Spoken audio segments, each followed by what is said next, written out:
So this week, Trisha Hirschberger wants to know what's the worst fight I've ever had with one of my siblings. Oh, fasten your seatbelts, ladies and gentlemen. This is about to get ugly.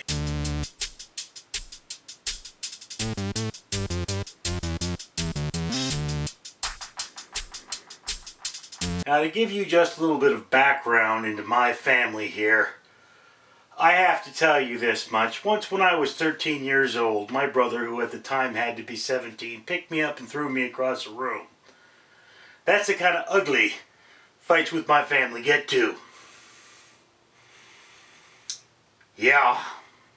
So what's the worst fight I ever got into with a sibling? Well, that would go back to, I'd say 2006. It was ironically a dispute over a car. And yet somehow so much more than a car. Was a dispute more over who gets to tell me how to live my life. Alright, first you need to understand something of a basic point about me. My parents split up when I was 3. I lived with my mother until I was 10, when she died. My father felt no need to move in with his children. So, from the age of 10 until now, I've never had any parents. I mean, 10 to 18, that was illegal. So, you know, the last decade or such has been perfectly fine. But before that, I was the youngest of 3 children and in a household full of crazies that were never properly taken care of. So, yeah. My family has always been the kind of people that didn't take responsibility and didn't understand. So you have to take this climate as you understand. This thing happened, I was 25 or 26 when my father bought a new car. And because I was having trouble with my old car, he insisted that I take his old car. Now this seems like a good thing, a free car, you know. Now, we do have to mention that my father is an odd person. So when I got this car, it was in much worse shape body-wise than my older vehicle. And it smelled.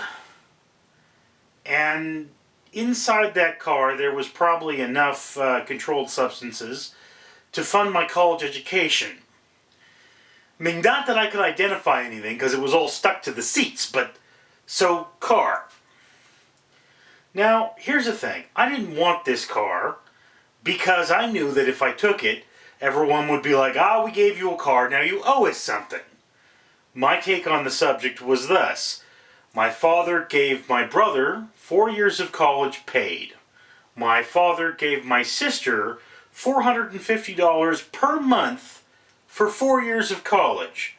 My father, at that point, had given me $800 for my schooling. Just so you know, $800 didn't cover a full semester of education back then. So, I was a little ticked off. I didn't want this car, but I took it because I needed a car. My old car was having trouble. I didn't have the money to maintain it, so it was falling apart. So I took this car from my father.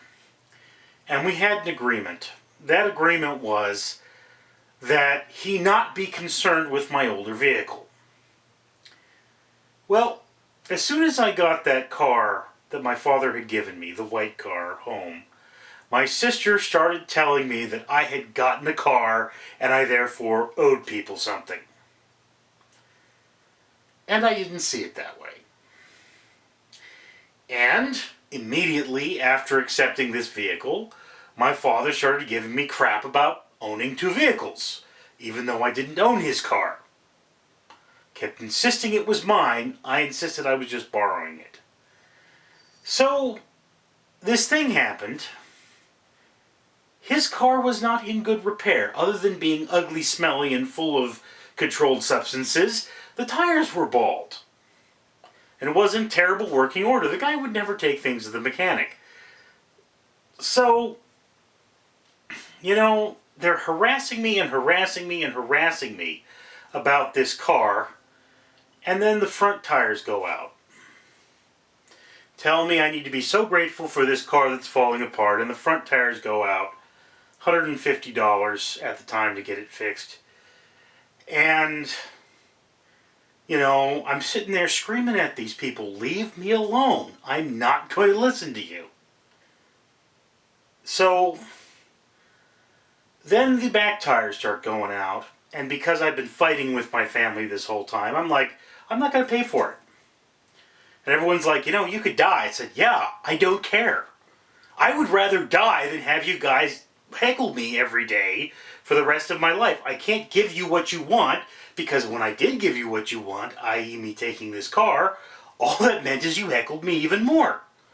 So it was a no-go. I'm driving this car with bald tires, the tire's deflating and it's starting to come apart. See these huge gouges all through it. And then, oh, what had happened?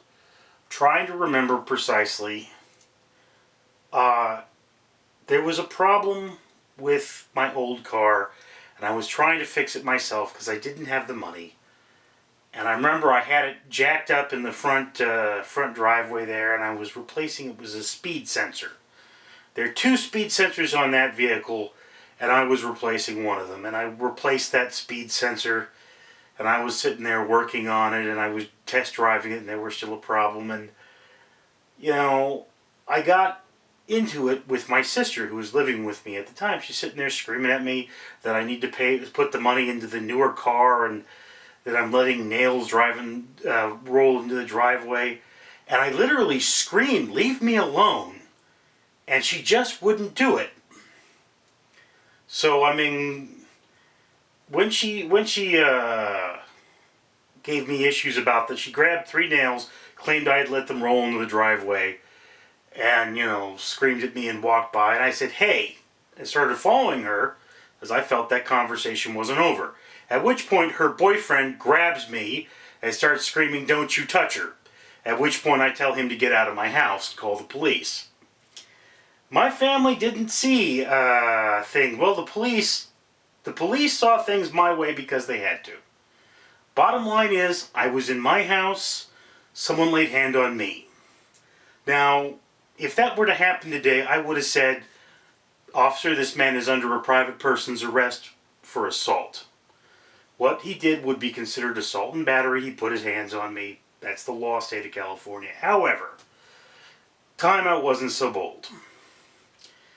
And the result of this was that the police told my sister she had to leave me alone for 3 days. She had to go somewhere else. And as a result of this, my father paid for the tires on his car, because it was his car. But the harassment didn't stop. And everybody sits there and they pretend nothing has ever happened. I remember the week after that, or maybe 2 weeks after that, it was the 4th of July. And my family was over there, and there is my sister's boyfriend, who I had literally called the police to get out of my home. So I hop in my old car and drive off, you know, just because I don't want to see them. So here it is. I've got my old car working. It's working well enough. And, you know, they realize I'm just not going to let this slide. Somewhere in this situation, my father actually offered me $2,000 to get rid of my old car. It wasn't worth it because, you know, I kept getting heckled and heckled. So, I mean, where does this story end? I lived in the same house with my sister for 8 months and didn't speak to her for 8 months. When I finally spoke to my sister, I said, you owe me money. It's that simple. You got your ass kicked out of the dorms at college, came back, lived in this house. I said, so long as you're in college, you're not going to have to pay for anything. You know, that's it. She got out of college, graduated, and still didn't pay for anything till she got a job. I thought I had been a real good brother. She didn't feel that way. She felt that she deserved that. And in fact, when she had to start paying bills, she expected me to be her maid, to take care of the house for her, in order for her to pay her third of the bills. So that's my sister for you. So as a result of me refusing to put up with my sister's crap, my father decides he's going to buy her out of my house without asking me I mean, nobody in my family will ever talk to me and say what's going on. So that's kind of the thing. You know, they've decided they're going to buy my sister out of the house, and I basically say no. My father can't get the loan anyway, so it's irrelevant. But he winds up giving my sister $30,000 so she can get away from me. At that point, I'm saying, where's my money for college? You're giving her more, you're giving her more. I stopped talking to my father. And I told my family, if anything happens, why don't you guys buy me out? Cut me free. Let me out of this place. And the response was that I should give up my share of my home, which had been bequeathed me by my mother, and never expect to be paid for its value. And I said, why the hell should I do that? And the answer was, your father gave you that car. I gave my father back his car. I now have not spoken to him in 10 years.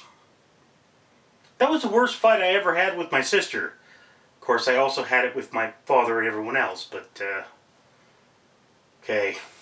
Now that I've told you that, I need a drink. So anybody that sees this, hit that like button. Cheer me up a bit. I'm Richard. Peace. And I pray your family is better than mine.